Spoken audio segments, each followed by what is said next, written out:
Sabe aquela insegurança que às vezes bate na hora de tossir, espirrar ou até de dar uma boa gargalhada? Pois é, isso é muito mais comum do que se imagina. Hoje, a gente vai conversar sobre um assunto super importante, mas que muita gente ainda tem receio de falar: a saúde do nosso assoalho pélvico. Vamos descobrir juntos como fortalecer essa musculatura e, com isso, ganhar mais controle e confiança no dia a dia. Olha, a primeira coisa que a gente precisa entender é que ter escapes de urina não é sinal de fraqueza nem é algo que simplesmente acontece com a idade. É uma condição de saúde bem comum e, o mais importante, tem tratamento. A boa notícia é que, na maioria das vezes, é totalmente possível recuperar o controle e viver uma vida normal, sem medo ou limitações. Então, para a gente começar essa jornada de recuperação, o primeiro passo é entender o que está acontecendo no corpo. E claro, cada pessoa é de um jeito, né? Por isso, o plano de cuidados ideal é sempre aquele feito sob medida, pensando nas necessidades e no estilo de vida de cada um. Mas afinal, o que é a incontinência? De um jeito bem simples, é quando a urina escapa sem que a gente queira. Pode ser só uma gotinha ao fazer um esforço ou aquela vontade súbita que não dá para segurar. Existem vários tratamentos, mas hoje o nosso foco vai ser em algo que não precisa de cirurgia nem remédio: as intervenções comportamentais. Basicamente, são mudanças de hábitos que podem fazer uma diferença gigantesca. E onde que está o segredo para ter esse controle de volta? A resposta está num grupo de músculos que a gente quase nunca lembra que tem, mas que é essencial: o assoalho pélvico. Pensa nele como se fosse uma rede, uma cama elástica que segura a bexiga e outros órgãos no lugar. Se essa rede está forte, tudo funciona direitinho. Agora vamos falar de um tipo bem comum, que é a incontinência de esforço. É aquela que acontece quando a gente tosse, espirra, levanta um peso, e o que os especialistas dizem sobre isso? Que a primeira linha de tratamento e a mais eficaz são os exercícios para fortalecer essa musculatura, os famosos exercícios de Kegel. É como se a gente estivesse fazendo uma musculação específica para essa rede conseguir segurar a urina quando a pressão aumenta. E o melhor de tudo, os exercícios de Kegel servem para todo mundo. Homens, mulheres, não importa a idade. Todos podem se beneficiar. Inclusive, são super recomendados para homens que fizeram cirurgia na próstata, porque ajudam muito a acelerar a recuperação do controle urinário. Bom, então chegou a hora de botar a mão na massa, quer dizer, de ativar o assoalho pélvico.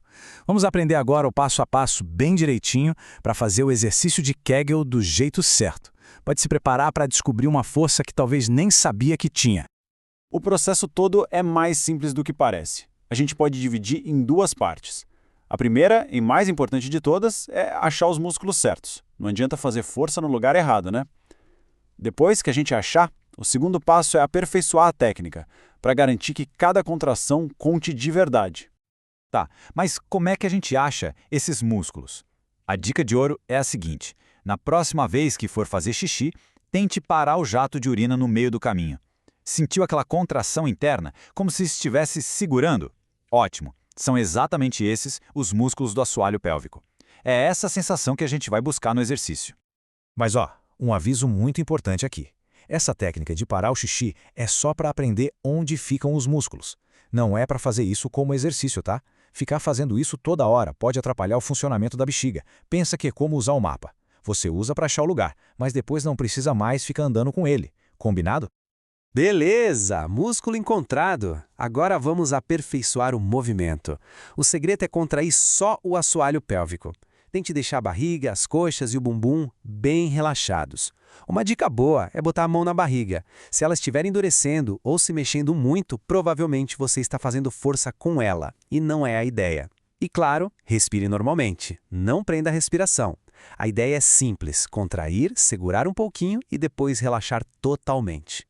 Com a técnica na mão, o próximo passo é fazer disso um hábito. Assim como qualquer outro músculo, o assoalho pélvico precisa de treino constante para ficar forte. Então, vamos montar uma rotina bem fácil de seguir e de encaixar no seu dia. A recomendação é fazer 3 séries por dia. E o bom é que você não precisa parar a vida para isso. Dá para fazer assistindo TV, parado no trânsito, na fila do banco. O importante é criar o hábito e ter consistência. Em cada uma dessas séries, o objetivo é chegar a 15 repetições, ou seja, 15 contrações. Mas olha, sem neura. Se no começo só conseguir fazer 5, tá ótimo. Comece de onde se sentir confortável e vá aumentando aos poucos conforme for ganhando força. E por quanto tempo segurar cada contração? A meta é conseguir segurar por 10 segundos. Mas, de novo, a gente começa devagar. Pode começar segurando por 3 segundos e vai aumentando esse tempo aos pouquinhos. O importante é a progressão. Cada segundo a mais é uma vitória. Então, vamos resumir a receita do bolo? Fica assim: contraia os músculos do assoalho pélvico e segure por até 10 segundos. Depois, relaxe pelo mesmo tempo que segurou. É muito importante relaxar bem. Faça isso 15 vezes e repita essa série 3 vezes ao longo do dia. Pronto, esse é o seu plano de ação para um assoalho pélvico forte e saudável. Os exercícios são uma ferramenta incrível, mas eles não trabalham sozinhos. Para ter um resultado ainda melhor, vale a pena olhar para a saúde como um todo. Vamos ver agora outras dicas que podem ajudar muito nesse processo. São pequenas mudanças que fazem uma grande diferença, sabe? Manter um peso saudável, por exemplo, diminui a pressão sobre a bexiga. Diminuir um pouco a cafeína pode ajudar a reduzir a urgência para ir ao banheiro. E tratar o intestino preso é fundamental, porque fazer muita força para evacuar pode enfraquecer o assoalho pélvico. São detalhes que, somados, potencializam os resultados. E para a gente terminar, um recado muito importante. Tudo isso que a gente conversou é uma ferramenta fantástica que está ao seu alcance, mas de forma alguma substitui a avaliação de um profissional de saúde, tá bem? Cada caso é um caso e um médico ou fisioterapeuta vai saber indicar o melhor caminho. Não tenha vergonha de procurar ajuda. Cuidar do assoalho pélvico é cuidar do seu bem-estar. Com todas essas informações, a jornada para uma vida com mais controle e confiança está nas suas mãos. Que tal dar o primeiro passo hoje mesmo? Lembre-se que a cada contração, a cada repetição, é um passo a mais para reconquistar a liberdade e a tranquilidade no seu dia a dia.